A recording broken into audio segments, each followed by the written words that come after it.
اعوذ باللہ من الشیطان الرجیم بسم اللہ الرحمن الرحیم نحمده ونصلی علی رسولہ الکریم۔ ترجمان الکتاب کے ناظرین السلام علیکم ورحمۃ اللہ وبرکاتہ۔ آج ہم فضائل اعمال کی کتاب حکایت صحابہ سے ایک ایمان افروز قصہ سنانے جا رہے ہیں۔ یہ واقعہ ہے حضرت ابو ذر غفاری رضی اللہ عنہ کے اسلام لانے کا۔ وہ ابو ذر رضی اللہ عنہ جو اسلام قبول کرنے والے چوتھے یا پانچویں مسلمان تھے اور جن کی جرت، سچائی اور بے خوفی نے اسلام کی تاریخ میں ایک انوکھا نقش چھوڑا۔ آئیے ان کے اسلام لانے کا ایمان افروز واقعہ سنتے ہیں۔ حضرت ابو ذر غفاری رضی اللہ عنہ کا اسلام۔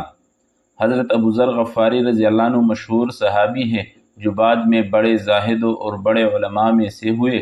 حضرت علی کرم اللہ وجہہ کا ارشاد ہے کہ ابو ذر ایسے علم کو حاصل کیے ہوئے ہیں جس سے لوگ عاجز ہیں، مگر انہوں نے اس کو محفوظ کر رکھا ہے۔ جب ان کو حضور اقدس صلی اللہ علیہ وسلم کی نبوت کے پہل خبر پہنچی تو انہوں نے اپنے بھائی کو حالات کی تحقیق کے واسطے مکہ بھیجا کہ جو شخص یہ دعویٰ کرتا ہے کہ میرے پاس وحی آتی ہے اور آسمان کی خبریں آتی ہے، اس کے حالات معلوم کرے اور اس کے کلام کو غور سے سنے۔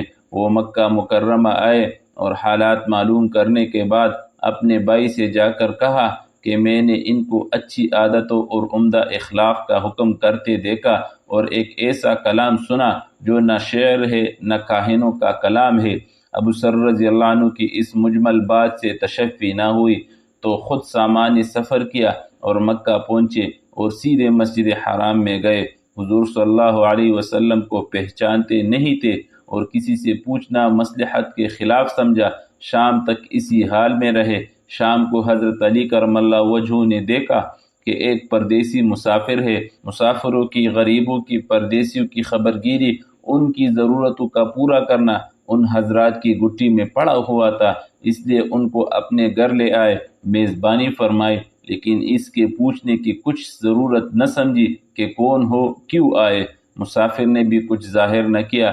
صبح کو پھر مسجد میں آ گئے اور دن بھر اسی حال میں گزرا کہ خود پتہ نہ چلا اور دریافت کسی سے کیا نہیں۔ غالباً اس کی وجہ یہ ہوگی کہ حضور صلی اللہ علیہ وسلم کے ساتھ دشمنی کے قصے بہت مشہور تھے۔ آپ کو اور آپ کے ملنے والوں کو ہر طرح کی تکلیفیں دی جاتی تھی۔ ان کو خیال ہوا ہو کہ صحیح حال معلوم نہیں ہوگا اور بدگمانی کی وجہ سے مفت کی تکلیف علیحدہ رہی۔ دوسرے دن شام کو بھی حضرت علی رضی اللہ عنہ کو خیال ہوا کہ پردیسی مسافر ہے، بظاہر جس غرض کے لیے آیا ہے وہ پوری نہیں ہوئی، اس لیے پھر اپنے گھر لے گئے اور رات کو کھلایا سلایا، مگر پوچھنے کی اس رات بھی نوبت نہ آئی۔ تیسری رات کو پھر یہی صورت ہوئی تو حضرت علی کرم اللہ وجہہ نے دریافت کیا کہ تم کس کام سے آئے ہو، کیا غرض ہے؟ تو حضرت ابو ذر رضی اللہ عنہ نے اول ان کو قسم اور عہد و پیمان دیے اس بات کے کہ وہ صحیح بتائے، اس کے بعد اپنی غرض بتلائی۔ حضرت علی کرم اللہ وجہہ نے فرمایا کہ وہ بے شک اللہ کے رسول ہے اور صبح کو جب میں جاؤں تو تم میرے ساتھ چلنا، میں وہاں تک پہنچا دوں گا، لیکن مخالفت کا زور ہے، اس لیے راستے میں اگر مجھے کوئی شخص ایسا ملا جس سے میرے ساتھ چلنے کی وجہ سے تم پر کوئی اندیشہ ہو تو میں پیشاب کرنے لگوں گا یا اپنا جوتا درست کرنے لگوں گا، تم سیدھے چلے چلنا، میرے ساتھ ٹھہرنا نہیں، جس کی وجہ سے تمہارا میرا ساتھ ہونا معلوم نہ ہو۔ چنانچہ صبح کو حضرت علی کرم اللہ وجہہ کے پیچھے پیچھے حضور صلی اللہ علیہ وسلم کی خدمت پہ پہنچے۔ وہاں جا کر بات چیت ہوئی، اسی وقت مسلمان ہو گئے۔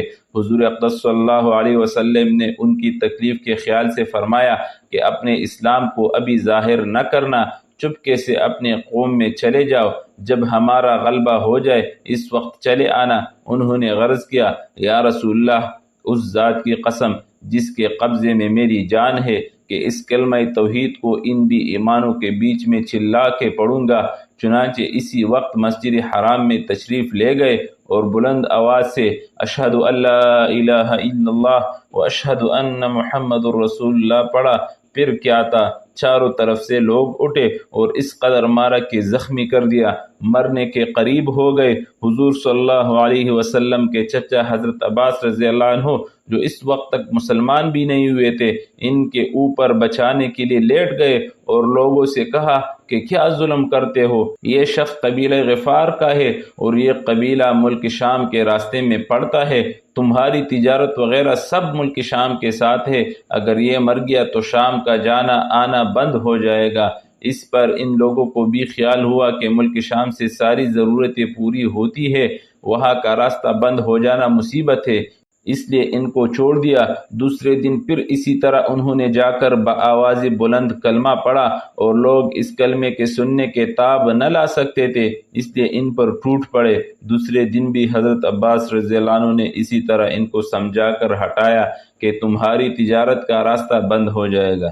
فائدہ: حضور صلی اللہ علیہ وسلم کے اس ارشاد کے باوجود کہ اپنے اسلام کو چھپاؤ، ان کا یہ فعل حق کے اظہار کا ولولہ اور غلبہ تھا کہ جب یہ دین حق ہے تو کسی کے باپ کا کیا اجارہ ہے جس سے ڈر کر چھپایا جائے، اور حضور صلی اللہ علیہ وسلم کا منع فرمانا شفقت کی وجہ سے تھا کہ ممکن ہے تکالیف کا تحمل نہ ہو، ورنہ حضور صلی اللہ علیہ وسلم کے حکم کے خلاف صحابہ رضی اللہ عنہ کی یہ مجال ہی نہ تھی۔ چنانچہ اس کا کچھ نمونہ مستقل باب میں آ رہا ہے۔ چونکہ حضور اقدس صلی اللہ علیہ وسلم خود ہی دین کے پھیلانے میں ہر قسم کی تکلیفیں برداشت فرما رہے تھے، اس لیے ابو ذر رضی اللہ عنہ نے سہولت پر عمل کے بجائے حضور اقدس صلی اللہ علیہ وسلم کے اتباع کو ترجیح دی۔ یہی ایک چیز تھی کہ جس کی وجہ سے ہر قسم کی ترقی دینی و دنیاوی صحابہ کرام رضوان اللہ علیہم اجمعین کے قدم چوم رہی تھی، اور ہر میدان ان کے قبضے میں تھا کہ جو شخص بھی ایک مرتبہ کلمہ شہادت پڑھ کر اسلام کے جھنڈے کے نیچے آ جاتا تھا، بڑی سے بڑی قوت بھی اس کو روک نہ سکتی تھی، اور نہ بڑے سے بڑا ظلم اس کو دین کی اشاعت سے ہٹا سکتا تھا۔ یہ تھا حضرت ابو ذر غفاری رضی اللہ عنہ کے اسلام قبول کرنے کا واقعہ، جو ہمیں یہ سبق دیتا ہے کہ حق کو پہچاننے والا کبھی تنہا نہیں ہوتا، بلکہ اللہ تعالیٰ اس کی ایمان کو پوری امت کے لیے مشعل راہ بنا دیتا ہے۔ اللہ ہمیں بھی ایسا ہی پختہ ایمان عطا فرمائے۔ اگر آپ کو یہ واقعہ پسند آیا تو ہمارے چینل ترجمان الکتاب کو سبسکرائب کریں، ویڈیو کو لائک اور شیئر کریں تاکہ زیادہ سے زیادہ لوگ صحابہ کرام رضی اللہ عنہ کی یہ ایمان افروز واقعات سن سکے۔ جزاکم اللہ خیرہ۔